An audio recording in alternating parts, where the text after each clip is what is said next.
ইটালিতে বসবাসকারী প্রত্যেকটা অবৈধ লোককে বৈধ করে নেওয়া হবে। আপনারা ঠিকই শুনেছেন, ইটালিতে প্রায় 6 লাখের বেশি অবৈধ প্রবাসী রয়েছে যারা বিভিন্নভাবে ইটালি এসেছে।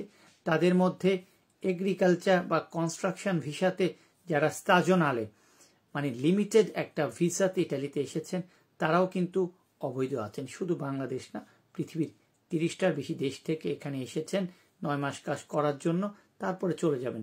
কিন্তু তাদের মধ্যে 90 ভাগের বেশি প্রবাসীরাই এই দেশে অবৈধভাবে থেকে যাচ্ছে। আমাদের বিরোধী দলের পক্ষ থেকে বর্তমান সরকারের কাছে নতুন কিছু অধ্যাদেশ, নতুন কিছু প্রস্তাব করা হয়েছে যাতে করে এই দেশে ইটালির মাটিতে অবৈধ যারা আছে সেটা প্রায় 6 লক্ষের বেশি, তাদেরকে কেন পুনঃসংস্থান করা হচ্ছে না? তাদেরকে কেন এই দেশের নতুন একটা আইন গঠন করে লিগেল করে দেয়া হচ্ছে না? কারণ একটা প্রবাসী যখন লিগেল হবে সে বৈধভাবে কাজ করতে পারবে, আর বৈধভাবে কাজ করতে পারলেই গভর্নমেন্টের তহবিলে ট্যাক্স জমা হবে। এটাই হচ্ছে আমাদের এই প্রস্তাবের আসল মূল বক্তব্য।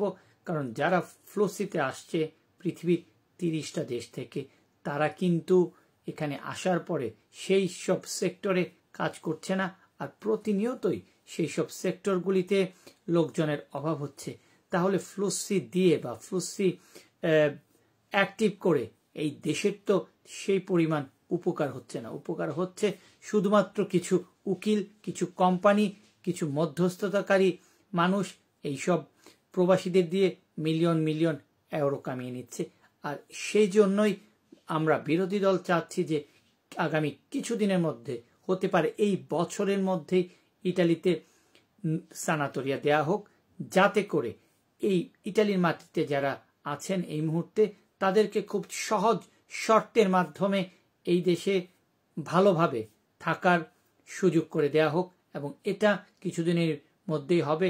এবং আমাদের বিরোধী দল ডেমোক্রেটিক পার্টির পক্ষ থেকে ইটালির বিভিন্ন শহরে আমরা আন্দোলন শুরু করব, যাতে করে অবৈধভাবে এই দেশে কারো থাকতে না হয়। ধন্যবাদ।